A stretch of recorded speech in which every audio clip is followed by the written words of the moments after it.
can just cut the part out that we're bullshitting about. Hey, we're live now. I see it says go.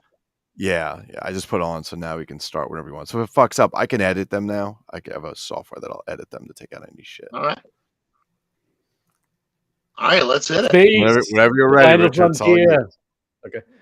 Space, the final frontier.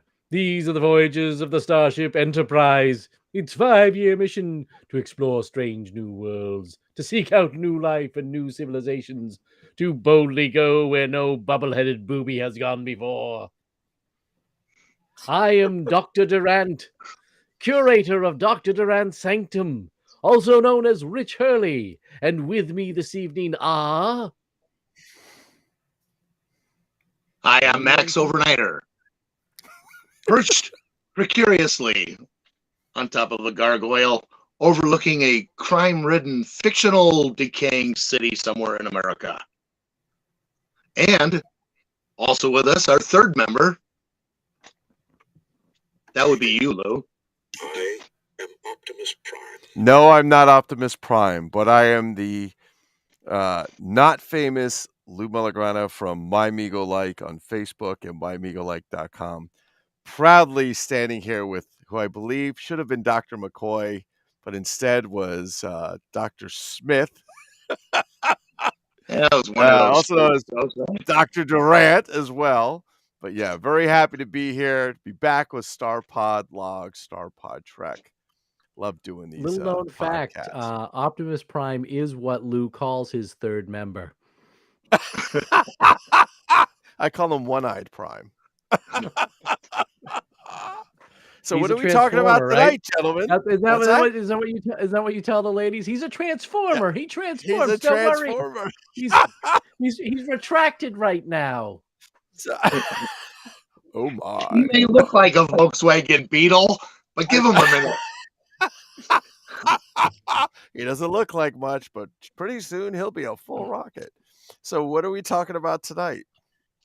We are talking about the fantastic George Takei. Is it Takei or Takei? How is it pronounced? Takei. Takei. I always thought it was George Takei. Well, let's call him that. We'll call him George Takei. Oh my. Oh my. Yeah, I mean, of course, everyone knows him now, more so somewhat for his Star Trek appearances than for his appearances on the Howard Stern show, right? How he sort of became famous through that whole Howard Stern stuff. Very much. Yeah. But these articles were pretty interesting on him because they were written back in the early 80s when he's just coming off of Star Trek The Motion Picture, which was not the massive hit that everybody thought it was going to be. People are starting to appreciate it again now. But back then, around 79, 1980, it really wasn't considered a fantastic part of the, and he even mentions this in the article, that it was sort of considered a failure in a way. Well, and it's interesting because for me, I enjoyed the movie, and because I remember when I first watched it, I was overseas, and we got it on the VHS tapes, and I thought it was really cool. I mean, at the time too, we were all really into all the Star Wars stuff that was coming out, the Last Starfighter, anything was actually really cool, and it was nice seeing. And I think in the article he talks about how cool it was to be reunited with that cast. So it's like seeing old friends again, and it was I thought it was a good movie, even though I wasn't really a terribly huge Star Trek fan. I just thought that the story was good, and maybe because I wasn't too overly big on the whole Star Trek thing. Maybe that's why I wasn't as critical. I was just looking to be entertained, and I was. Yeah, I agree with you. I mean, some of the movies, I think people get a little over the top with their criticism of, well, it's not like the such and such, or it's different. I think it's sometimes good just to have an open mind, see that stuff. But of all the Star Treks, the original series, that's the one I used to sit down and watch with my dad. He's like, all right, we're going to watch, my dad was an electrical engineer, and we're going to watch Star Trek and, all the other shows that were on. But That was yeah, I thought that one was really good. Not that I have anything against any of the new ones. I just don't watch them to the level I watch it. Like I could watch, I don't know how many times I watched the original series. I could watch them over and over and over, and I really don't get bored. I really Yeah, don't. And I think it's really cool to watch them all get together and do their thing. They melded well. Ooh, the mind meld. I should have used that. yeah, the original series really holds up, and I enjoyed it a lot too back at the time. It was always in syndication, and I mean, there's something just great about it, right? With the primal colors that the uniforms that they wear, the Yes. red, the yellow, and the blue. I mean, that Yes. was But you set up want to to be in sell red. color TVs at the time, but it was, it was great. And it's kind of interesting to read this article. I mean, and that was, I think, people's complaint with the film is it had that 70s feel to it. Everybody was in these gray tan suits and stuff like that. They took away the colors and they had it washed out. And it had great special effects. And I've got to It's like revisit it because I haven't monochrome, seen it wasn't in a it? It was while. almost monochrome. Yeah, Colors. and it was very sort of, and it was originally set up to be, I believe they were going to do it as a TV series or possibly a TV movie. And then of course Star Wars became such a phenomenon that they were Exploded. like, everybody was doing a space movie, like Max was saying. Everything was space or star or whatever. They were just, everybody just wanted to put their movie in outer space because they wanted to capture that Star Wars magic, And I mean, Star Trek already has star in it, They were way, Right. way ahead of their time. I mean, the show is so fantastic in itself, but yeah, and you have this guy on there that has, this. I mean, it's funny to see him in real life versus personality on the show. I think in real life he's quite a bit more colorful, but he still is potent today as he was back then, and he definitely, reading that article, he definitely had quite an interesting beginning. Like even the thing where he said he interviewed with Roddenberry for Star Trek, he's like, I didn't think it went well because we basically talked about, we didn't talk too much about just because of topics. I thought he was being polite, and then he offered me the role. And I don't know, he just, you see that ship with all those blinking lights of those buttons that don't do a damn thing, and they're just pushing, old 60s and 70s plastic levers up and down and buttons that don't do anything. But it really works. Like, it was very believable. I think all the characters were good, and I think he did a really good job on it personally. And, Right. For me, I didn't start really appreciating Star Trek until much later. Like now I watch it. I watch it on MeTV Saturday nights. But Is that as far before or as after Svengoolie, Max? Is that after Svengoolie? it's after Svengoolie and after Batman, and Just in case. so yeah. And but as far as the article goes, I mean, it was, as I was telling you guys earlier, I normally don't do a lot of the reading articles about superstars, famous people in general, about their life stories and all of that stuff. I'm not a big People magazine or Us magazine person, so. You But look I like a found GQ guy, Max. You look like you're the GQ guy. Yeah, GQ. Yeah, that's me. Cover to Yeah, cover. GQ. Right on, man. I'm a regular fashion plate.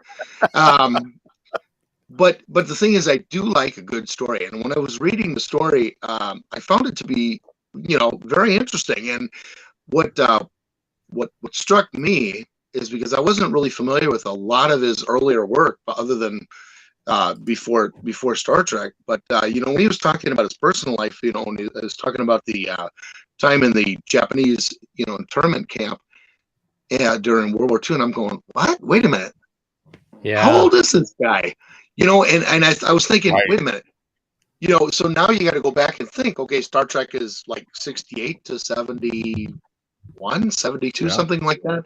And I had to go back and look, he was born in 1937. So yeah, I mean, World War II, the internment camp started in 43, 44. And as he was talking about that, and I did find that to be interesting. So whereas I would not normally, read, because a lot of those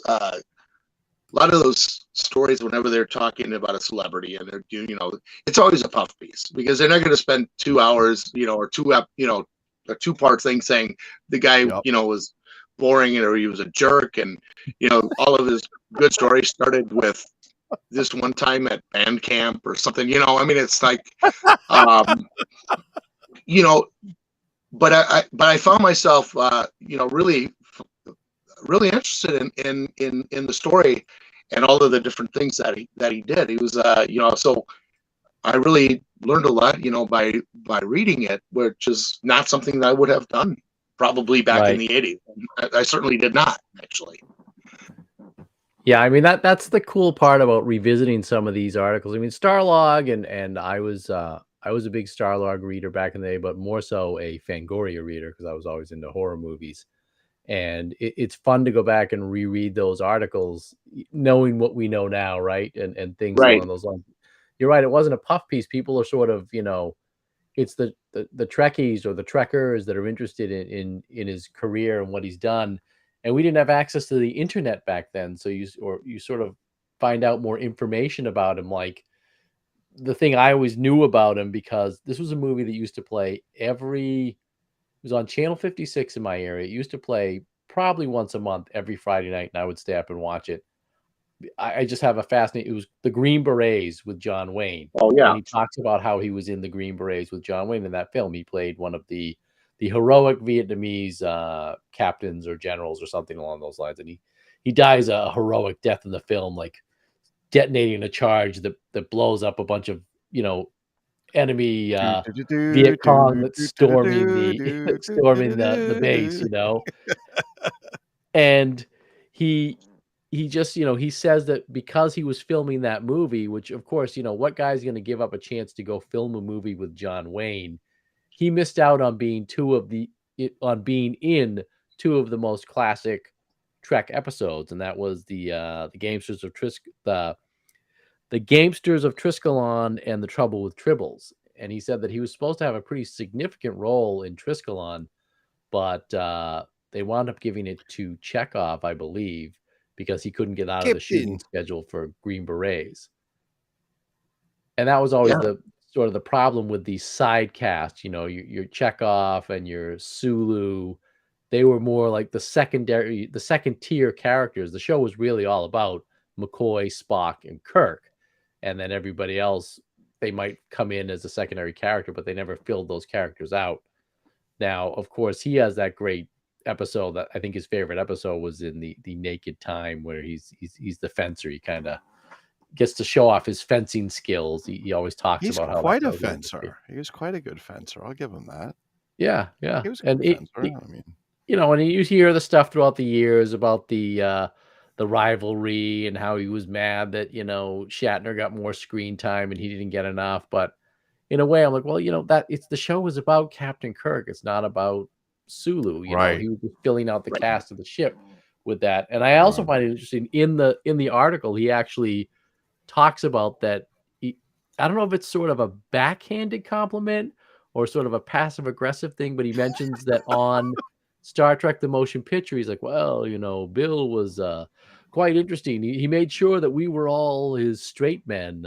Bill is quite a wit, he says in the article and stuff like that. And he's like, as if to say he's sort of giving him, but you can sense that he's sort of angry with him or has that sort of underlying animosity towards him. I read somewhere, maybe it was on Howard Stern or one of those shows when they were doing it, and it might have been George Takei, but one of them was saying how something about, there was always kind of that rivalry, and Shatner's big deal was like, how many of the women could he, how many of the women could Captain Kirk get, everybody else, and obviously not caring that they're the color green or whatever it may be, and that kind of stuff. But that was actually before I even knew. I think it was George Takei. I thought it was. I could be wrong, but even before I knew that George Takei was he was actually gay, I had no idea. I had no idea until I think he came out. I heard him on Howard Stern or something. I never knew that. I'm just like, well, the guy's really cool. He's an awesome fencer and so on.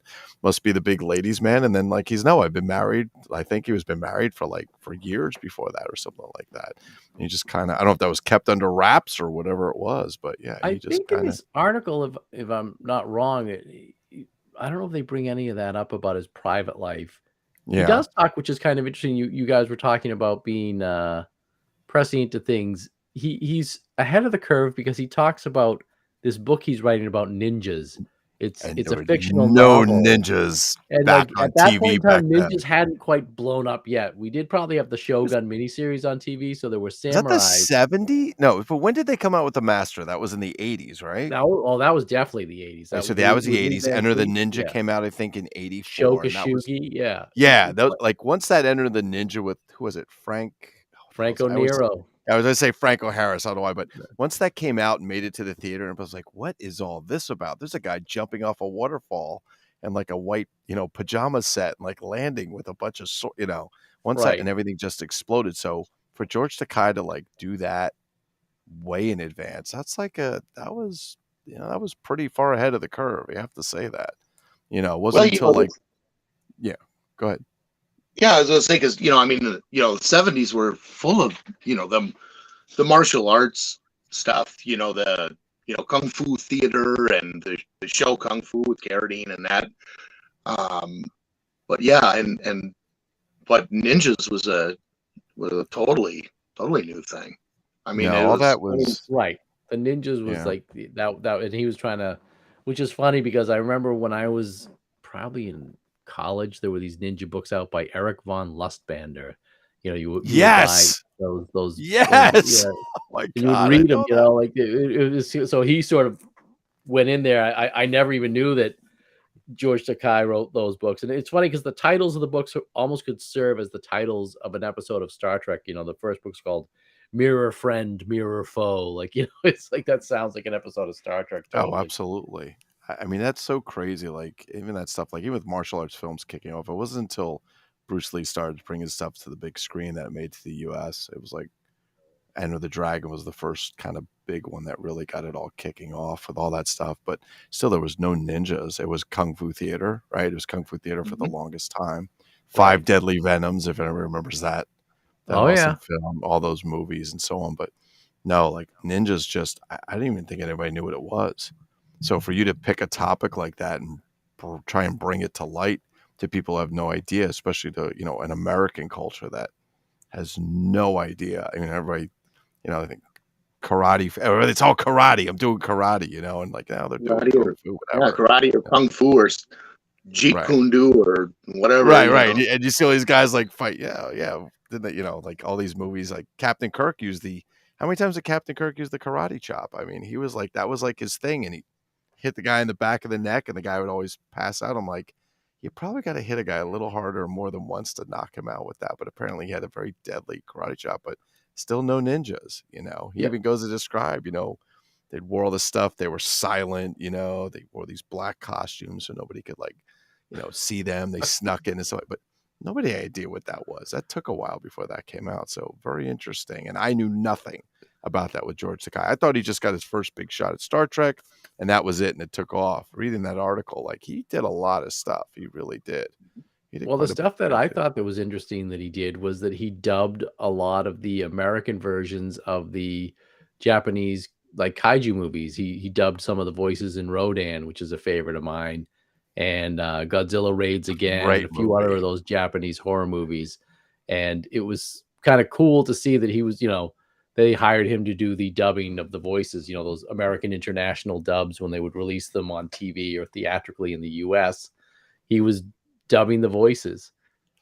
Oh my, look at Yeah. that Well, monster. yeah, and the thing about it is the way that those were done, as opposed to like a lot of the kung fu theater stuff. Um, the it seemed like the mouths matched, the inflections all matched a little bit more, and I mean, unless you were a lip reader, you really didn't realize that that they originally the movies were done in Japanese or any other foreign language for that matter. So I Right. think those are done really really well. I think. I think so. Yeah. So I mean, it is funny because the guys that got in the Godzilla costumes and so on, they were all a martial artists, right? That was pretty known. But I always watch those movies, and whenever they had like the one non-Japanese guy in the film, It's like, is he really speaking English? Was the guy speaking Japanese? Because I don't know if they were actually dubbing that. But I always wonder if the guy, I'm like watching his lips to see if that one American guy or English guy was actually speaking English and everybody else was Oh speaking yeah, Japanese. Oh that yeah, was like when like Raymond Burr in the Godzilla, right? Yeah. It's Yeah. like, did he just say that? I didn't know Raymond Burr spoke Japanese. I'll have but to look that you up know someday. you know that those Raymond Burr scenes were shot in America to And they just pad cut out. him into the 'Cause movie, there's a right? Japanese version of Godzilla that's just it's Japanese. Raymond Burr isn't in it, so to make it Right. translate to American audiences, they shot all these scenes with Raymond Burr, And and they shoved it it's in. kind of like Raymond Burr will just be looking out a window and it'll be like, "And I thought of my friend Aho," like, and then they cut to the scene where like, and you never see Raymond Burr interacting with that guy at all. You know, he's constantly just in a building, or they'll have other by stuff like that. himself. Yeah, it was later Yeah. on down the line that they hired, same way that the spaghetti westerns did. They get a relatively familiar American actor like Charles Right. Bronson or Clint Eastwood, and they throw him in the Right. spaghetti westerns. And the Japanese films had, you know, who's the guy from West Side Story? He's in War of the Gargantuas. I can't think of his name now. He's the head of the Jets. And then, of course, there Max, was you should know that. That's funny. They just you brought know, that up in my office today. They were talking about West Side, so I have no idea why, but yeah, just out of the blue. But yeah, you're right. They just kind of put those guys in, and then because I'm like, are they really speaking English or whatever? yeah, Because you they were always had that speaking kind of English. one non-Japanese guy in the movie, right? Russ Once in a Tamblyn while. was the guy's name. That's what I'm thinking of. Russ Tamblyn. Russ the Okay. Tamblyn. He was in War of the Gargantuas, and then Frankenstein Conquers the World. Had He who was the wasn't in guy the that played Warriors by chance, was he? No, He was he in the did do a Warriors lot in of the biker. 70s. He did do a lot of biker films back in the day, Oh, though. He too was in funny. tons of Too biker funny. movies. And Nick Adams was in Frankenstein Conquers the World, and he spoke English. They would speak English, and they did the same thing with the spaghetti westerns. Clint Eastwood was speaking English the whole time, and everybody else was speaking whatever language they spoke. He talks about that in interviews. The Spanish guys were speaking Spanish, the Italian guys were speaking Italian. So nobody knew what each other was saying, and then they work it out in the dubbing studio. Too Wow. funny. That's too funny. Yeah, but it's cool to see like stuff like that. I don't know how many. I guess if you're a big George Takei fan, you'd probably know things like that. But even to pick stuff out like that, I think some of these guys like him get into a role for acting, and he'll always be Sulu, right? He'll always be Mr. Sulu. Pretty much to I think probably most people that know him. But you will have people who know, like Rich saw him in the Green Berets. I didn't know he was in that until we read the article and so on. That kind of stuff is actually really interesting to see them doing stuff like that. And that's not what he's most memorable for, is the Green Berets.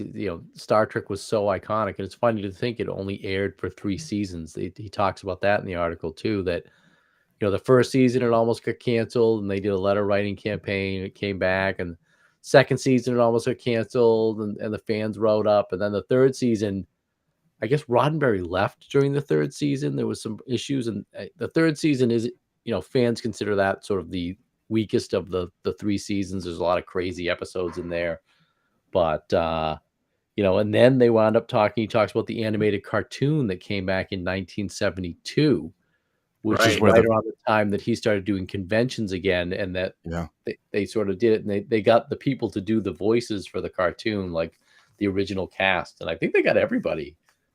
Which is cool. That's really cool. Is that where the Neptunian came from, Dr. Durant, by chance? I think so, Neptunian? or something similar to that, because they have a lot of the Neptunian definitely was not in the TV show. No, and neither was the funky Cold Medina Mugato. The way he's dressed up, the Mugato was the guy in a white ape suit, but I love the Mugato. The Migo Mugato is fantastic looking. The colors on it, it's definitely somebody was tripping acid that day for that thing. That's for sure. Oh, it's a total 70s piece. Oh yeah, without a doubt. Well, it's funny, like when you read the article, I had the piece in there where he said he went to do he got invited to like his first kind of big Star Trek convention, but he thought it'd be something small, like normal, and he was all excited. They paid for him to come out, and he showed up, and there was 10,000 people there. He's like, it was crazy, like just something he never expected, that kind of stuff.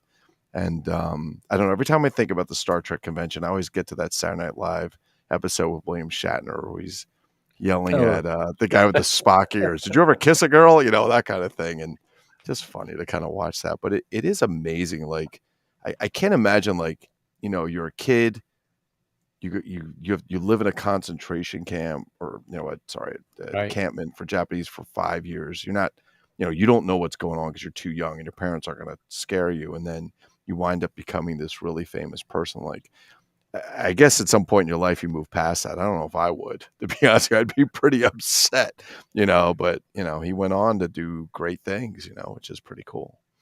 Yeah, and there's a line he has in the article that's kind of interesting, and it was prescient. I can't think of it off the top of my head here now, but it was along the lines that, like, you know, we always, that's what Star Trek was about, is we kind of always wish for a world where everything is decent and good, you know, because we're constantly living in a world where the future is uncertain and things don't seem like they're going to turn out all right. So Star Trek was kind of a thing saying that, yeah, you know, in the future everything is going to be all right. We're going to have a ship full of people from all different nationalities and races, and everybody gets along, and we're out there exploring the galaxy and things like that. And that probably means a lot to a kid that, you know, his own country threw him in an internment camp because of his race, you know. And he starred in a very famous episode of The Twilight Zone, and it was famous because it was cut from the syndication packages for years, called The Encounter, and it's with him and Neville Brand, and they're these two guys trapped up in an attic, and it's really, it's not a great episode, but it was along the lines. I think they cut it from syndication because people thought it was a little crazy. You know, he's sort of a guy that possibly helped the Japanese do Pearl Harbor, and Neville Brand is like a scumbag too. Like, it's like they wind up killing each other at the end of the episode. Spoiler alert if you haven't seen it, but it was a well-known episode. If you haven't seen it by now, everybody said you're Yeah. either under the age of 10 or you just don't watch the Twilight Zone. So, But I was a Twilight Zone fanatic as a kid. love You know, that when I would show. watch it in syndication, I remember reading like about the missing episodes. There was 3 or 4 that never made it to the syndication packages, and that was one that I always wanted to see. And I think they showed it one year on one of the, you know, up here they do the New Year's Eve Twilight Zone marathons where they play the Twilight Zone for Yes. I'll have to check because I've got the definitive Twilight Zone Yes. package on Collector. DVD. I'll have to see if that episode is what's the name Oh, of it's that in the episode again? DVDs. It's called The Oh, it is. Okay. Encounter. Yeah. The Encounter. Yeah. I'll have to watch it. I remember being a kid and staying up before the night before. Maybe it was Friday night, or maybe it was I think they did every night during the week. You would watch. You could watch The Honeymooners, and then you could watch Star Trek, the original series, and then The Twilight Zone would come on, and then I'd pass out and get up at 4:30 in the morning, do my homework, and then go to school. That kind of stuff. But it was actually, I mean, like, those were just, the shows were great. Like, you know, in all honesty, even for the smallest parts that some of the characters play or some of the actors played on Star Trek, they all contribute in some way. And you're right, Rich, like between the colors, you know, the outfits and all that stuff we were talking about before, that just makes it all the better. You know, it really does. Because when you do get to the movie and they kind of change things, and because they don't want it to just be another TV show, right? They want it to look different, but I don't know, the TV show still rings pretty well. But you're right, you know, that 60s influence on those color schemes and that. I mean, you look at you know, Lost in Space. I mean, those outfits, the purple with the gold dicky, you know, turtlenecks. Yeah. Just to be clear, if anybody could see this, because it's going to be on podcast, Max is wearing one of the actual Lost in Space costumes now. It's in the olive green, if you will. I borrowed it from Rich. And, sorry, Rich. It's gonna be stretched out quite a bit. My 285-pound body is taking your medium suit here, and he's making you blathering buffoon. I think it goes without saying that George Takei has left quite a memorable impression for people, and his life and acting definitely left a very big footprint for people, I think. Well, that, you know, I mean, and he continues to do, you know, be outspoken, in his political career, Mhm. and other humanitarian things that he's doing, still today. Yeah, I think that's really a cool thing when somebody that's famous and becomes a icon for people or potentially a role model, you know, and especially when they have a lot of money, they don't need to do it. Take the time to like actually do things that matter. I think that's really, really important. I think that's a great thing that they do. Yeah, they talk about that in the article that he was very active in I think he was trying to get like public transportation in San Francisco where he was living at the time dealt with, and he talks about how that sort of kept him from doing a lot of the Star Trek stuff and the Star Trek conventions and things along those lines. And it's interesting that this article was in 1981, which is must have been pretty Crazy. close to starting to shoot Star Trek II: The Wrath of Khan, because I believe Yeah. that came out in 1982.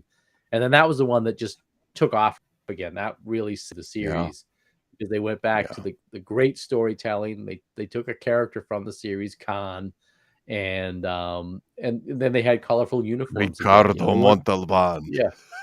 Which and they had the Howard Stern tie-in, right? They started Yeah. pranking him. They would call him saying, "Oh, this is Ricardo Montalban calling you." Like, oh, Ricardo. Hell, I'm oh Ricardo my, Montalban, and you're not. and you're But that's nuts. great too. It shows he's got a sense of humor. Like they pranked him, Yeah. and then he wound up becoming a part of the show because he wound up joking around with Howard Stern, and Howard Stern had him on all the time, and that Oh even yeah. brought him back, front and center as a celebrity. Really set Sure. him off. How old is he? So he's 37, 1937 he was born? What Wow. is he, So he's 85? 80, yeah, that'd be 85 years wow. old now, right? Yeah, wow. Yeah, he's up there. There's That's only amazing. it's only him, Chekhov, and Kirk are the only ones left. Uhura Yeah, just right. Because died. Nichelle Nichols just passed away. Michelle Nichols Yeah, the died. original bridge. Yeah. Forrest Kelly went a few years ago. When did James Doohan go? He went after. James Doohan was the first one to go. Oh, he went before DeForest Kelly, right? Okay. Yeah. Then DeForest Kelly and What about red then shirt number 7? When did he go, Rich? When did that guy die? I mean, like And Scotty was the only red season, shirt that basically could survive as a red shirt, right? yeah, Everybody right, else. exactly. season 1, episode 5. That's when he died. Yeah. How about red shirt number 16? That kind of thing. No, but it's definitely yeah, it's definitely cool to see a guy who had a good career, especially if you think you start off life your first couple of years of life, you're put in a camp. I mean, that was such a mess back then. They did that to people, but then to go on and make such a successful career for yourself is really cool. I think that's a really cool thing, and I think it's definitely commendable. It's nice to see people who can succeed like that, even after something that could otherwise be very traumatizing for people.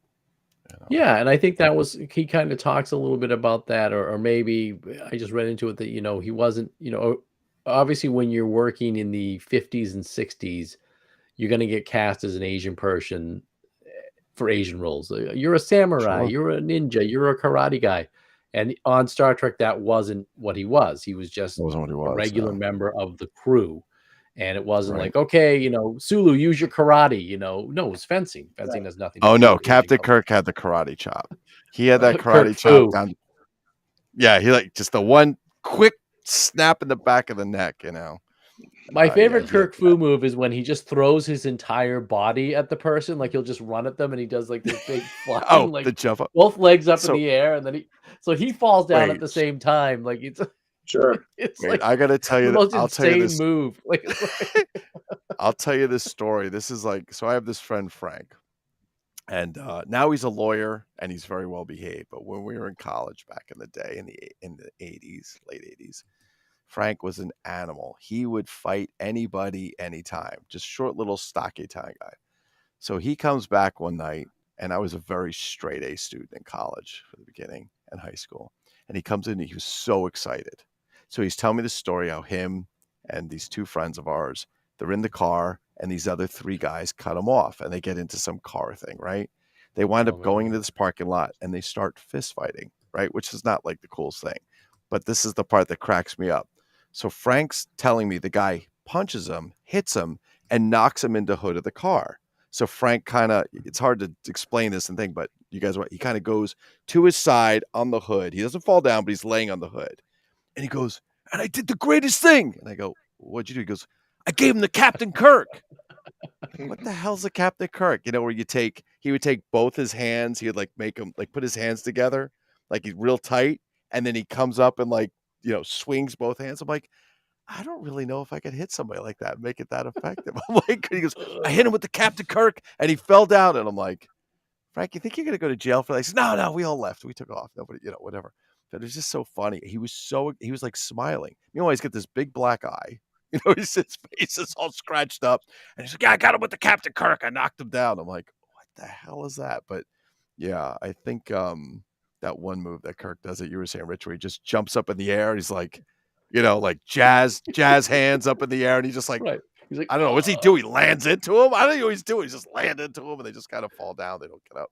Yeah, but nothing compared the Kirk to some of those Avalanche. the Kirk Avalanche. Just classic Star Trek, you know. But yeah, it's really cool stuff. It's really funny because again, like that show wasn't even supposed to be like super popular, right? And it wound up. I don't even know. I don't know today, but I know at some point in the last, I don't know, 10 years or so, it was still like the #1 syndicated show in the world. This is crazy. But that show was just nuts. Very nuts. Yeah, I have but to yeah. say, for me, you know, Star Trek, like you, Lou, and like you, Max, was a syndication thing for me. I saw it after its original airing, Yeah. and I enjoyed it. Star Wars was a first run thing for me. I saw Star Wars in the theater as a kid, and I went Yeah. bananas for Star Wars. But at some point, Star Wars petered out for me. Like, I mean, I enjoy it, but I don't. I go back to this old Star Trek more than I go back to the old Star Wars. I like watching old absolutely. episodes of Star Trek. I Absolutely. even like watching the old movies of Star Trek better than I like watching the old Star Wars movies. They're fun and they have good I'm memories. with you there. I'm with you there. As much as I love Star Wars, I agree with you. Yeah. Well, and I think the accessibility of it being actually on regular television, you know, All the time. all the It's time. like on like Right. 80 channels all the time. Yeah. Yeah. So that's that, you know, and you know, that says a lot. I mean, considering that the show is, like you said, you know, from the beginning, 3 seasons. That's it. Yeah. You know, Right. and you know, I mean, you look at you know, other iconic television shows, you know, like, you know, shows like MASH or whatever, you know, that were on like forever. Yeah. But you know, 3 seasons. Well, you know, I mean, look at you know, well, you can't see it on the audio recording, but you know, the Batman thing, 3 seasons. That's it. Max You is know? holding a Right. picture of Max is holding a picture of himself nude in a bathrobe right this moment that you can't see. So what he's That's pointing right. at But was is his picture of himself in a bathrobe. Right. Yeah, that's and that's why it's a good thing that this is only the audio portion. No, he's I showing he's pointing I to the do see Batman some picture behind him. I do see bat wings. Wait, oh my God. Yeah, but there's just so much good stuff to that. I don't know. Like I think as far as going back in time, and you know, even I we've heard some opinions on some of our lives that we do and other things about, you know, that movie, the original movie, like whether it was really good or was slow or whatever. But it still tops, you know, other movies at the time, and as far as going back and rewatching it, I like Star Wars was great when it came out. I loved it in the theater. I never saw the black hole in the theater. First time I saw it was last year, and I still liked it. But there's something about Star Trek that just draws you back in. I don't know what it is. I really don't. It's probably It's a the combination likability. of things. Yeah, it's the Black likability hole, of the yeah. characters and the familiarization you have with them. It's kind of like, you know, it's almost like you see these characters. It's almost like you know them, you know, and they're you know, and Agreed. with Mr. Sulu's character, you know, going back to, you know, to George. I mean, it's like in that article they were talking about how he was originally going to be just like some lower deck, like lab assistant kind of a thing, and you know, they brought him up to the bridge, you know. Right. So, you know, and you know, I mean, how many times you hear, you know, like people talking, you know, I mean, all of these characters are just so much that you can connect with. Sure. You know, that you know that you know they're likable. You know, you want to know. You know, it's so they did a great job. They did a great job with that series. You know, with all character development on all the characters. Yeah, even though this, it was, the big part is, Captain Kirk and Spock. I mean, that was the thing. But I think all the characters were very likable and very relatable, and that makes for good storytelling. Yeah. And you know what? He never had an original Mego. They did him when they redid the Megos, but like there was no Chekhov and there was no There's no Sulu in the Sulu. original That's correct. Megos. Hmm. And It wasn't until later that they did it, and the likeness was okay. It wasn't bad. It was actually an okay figure. But I love yeah. those that original Mego run of Star Trek figures is probably right up there with Planet of the Apes for me. Those are my two favorite lines of Mego. Yeah, I agree with you. Those How actually many original runs Neptunians? are How many great. Neptunians do you have? Do I have more I than think you I'm yet? still yes. I think I still only have 3. I think if I Oh. there's the Enterprise playset for those that can't see that Memoryverse put together and bought from Lou and I have a war as to who can own the most Neptunians. the most Neptunians. Complete Neptunians. Actually, I think partials are okay too. We're battling each other on eBay at night. The Neptunians, yeah. I agree. I think the Neptunian was one of the better aliens, to be honest with you. I don't know. He's fantastic. But yeah, it's a shame they didn't do Sulu in the original. I think it would have been an excellent addition. Chekhov would have been great too. But they did take their attempt out in the last. Well, and it's surprising that they did not, since they did a bridge playset back then. I mean, to get a complete bridge. I mean, they did Uhura. Didn't look necessarily an awful lot like. Well, the original one I think was better than the new one. That's just my opinion. Well, yes.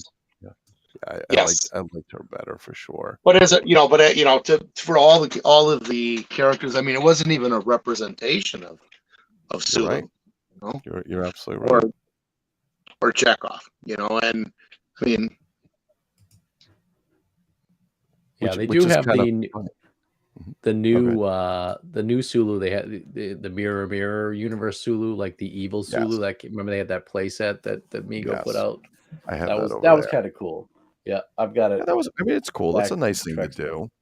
I think the Star Trek stuff are probably one of the most collectibles for there. But it is amazing that there are only certain ones that are done. But at least we got 14 versions of Kirk and 16 versions of Spock before you got right. And well, we're due for they need to include us in on a black hole episode. That is a cool movie. Oh, probably one of the ones we haven't discussed yet. It's got Roddy McDowell. Yeah, we should. Yeah, we'll have to talk to Nair and Kavora about that to see what their thoughts on that, or we can do a separate live on our other channels where we can put those up and tag them in it, and do that. I mean, you've got Dr. Durant, you've got Maximilian. I actually, Lou. I guess Lou, you're. I bought all the box figures. I have the Mego box figures for the black hole, and I love them. I don't know why I love them. I bought them before I saw the movie. When I finally watched the movie last year or something online, I was like, "This was actually." I mean, it was a good. I remember going to Disneyland, and when did that movie come out? 78 or 79, something? 79, I believe. 79? Yeah, and everything at Disneyland was the black hole, and then they basically tried to I think they tried to extinguish that movie. Like they did this. Like I don't think it was too Disney dark. It was like that weird period where Disney's live movies weren't hitting well, and they were trying different things. And it's no Star Wars. There's not a lot of action in it at all. It's this really dark, grim kind of movie. Well, I think the special effects on the robots was supposed to wow everyone because it was 1979. Right. It didn't have any CGI. And wow, look at this robot. It's this garbage can with eyes. It's fantastic, whatever floating around. But yeah. It was voiced by the great Roddy McDowell. Everybody loved Roddy McDowell. They should put... Wait, didn't they put... Oh, no, it wasn't Roddy. They put Frank Gorshin on Star Trek. He was Sharon, or I don't know which one he was. He was the one that looked like the black and white cookie. Black and white. Yeah, he was one of my favorite. You're exactly the same. He's like, no, Captain, look at him. he's black on the left side and white on the right side. He's like, yeah. He goes, well, look at me. I'm the opposite. I'm like, but all those Totally Star Trek different. episodes were all like, yeah, they were all about dealing with modern issues and stuff, right? And, Yeah. you know, they did it in a way that wasn't, they did it in a way that was actually, I think everybody could say, or most people could say it was done quite well. And they basically, yeah, there's hope for the future. And here's what we have, you know, it'll bring you some good stuff. So. Yep, I think. Well, I mean, StarLog did 2 articles on George Takei, and we just did 45 minutes on him. So, I think we've certainly given the man his due. Have we squeezed all of the blood out of that stone yet, or what? All the good. Well, I mean, there's more we could probably talk about, right? But that's the thing. You go off on all these tangents about it, like, you know. Well, we want to be invited back so we don't get like, why? Oh, you guys went way too long, 6.5 hours, you know. Yeah, we're gonna have to 45 minutes. We could hear Lou crunching crackers during half the thing. Nom. No, but I love doing these things with these guys. They're a lot of fun, and it's nice to be asked to do them. And you know, I love hearing the whole podcast. And you know, the hardest part about doing these is waiting for it to come out, like wanting to see the whole thing. But I know it takes them a long time to put them together because they have a lot of people that contribute, and there's a lot of good people on there that are doing some really good talks and contributing in there. Yeah, they're very good. So that's nice to do. I'm very happy to be invited to do them. Yep, me too. I think it's it's a lot of, well, you know, I mean, for us to do this, you know, for me personally, just to hang out and shoot the breeze with you guys and talk about stuff that you know, that we're all interested in is very easy for us to do. I mean, very easy for me to do. Very enjoyable, and it is fun to be a part of the StarPodLog. And well, if you weren't doing this, Max, would you be doing your wood carvings again? Is that what you would be doing on a Friday night? You're doing your what would I be doing right now? There's no telling. I don't know. Maybe there's no telling what I'd be doing right now. I'd be pruning the trees at this moment. If we weren't now. No, is that what you're calling it now, Lou? Pruning the trees. Pruning the trees. Yes. What are you doing in the bathroom there, Lou? Lou, you've been in the bathroom for an hour. I'm counting the fibers in each toilet paper roll. Yes, I'm counting. I'm counting each. I'm making sure there's all 300 sheets on there, and they're all double ply. Yeah, I'd probably be outside listening to the sounds of nature, the owls and the wolves out back. And now there's a scary thought with wolves out back. That's what I'd be doing right now. Yeah, you know, and I keep pretty close to the house at night because you know, I know they're there. You know, I mean, I hear them. So yeah, my neighbor just came by. My neighbor came by the other day, the guy that used to own this house, and he was telling me, yeah, he says, yeah, you should see my trap cams. I got these bears, these pictures of these bears, and you know, I got, you know, have you noticed all the eagles that have been flying around? Well, you know, got the wolves got a deer right up the road here, you know, right over here across this field, and it's like, yeah, okay. Jeez. Yeah, you nattering nincompoops, I think it's time we beam ourselves out of here. Why don't we say our farewells, bid this conversation I know, we got to get this cut down to 30 minutes. I think we got 45, so we'll see. Yeah, I think a bunch of that can be cut right out. I am Dr. Durant, also known as Rich Hurley. You can find me on DrDurantSanctum.com on YouTube. Please check us out. We do great episodes on comic books, old toys, and whatever I feel talking about that week. Various fruits and vegetables, I think. Various fruits and vegetables. And I'm Max Overnighter, and I highly encourage you to listen to Dr. Durant's Sanctum. And you can find me on the Facebook group Migo Like, and also every now and again on the YouTube My Migo Like. They let me jump in and throw in my 2 cents and sit in on the peanut gallery. Max is a regular. I remember telling Max you should do lives. I don't think I'm going to do any. And I think, Max, you do what, 74 lives a day? Is that the average now? 74? No, I try to get at least one in a week. Yeah, he does good. He does a lot of good stuff, which is really Yeah, you cool.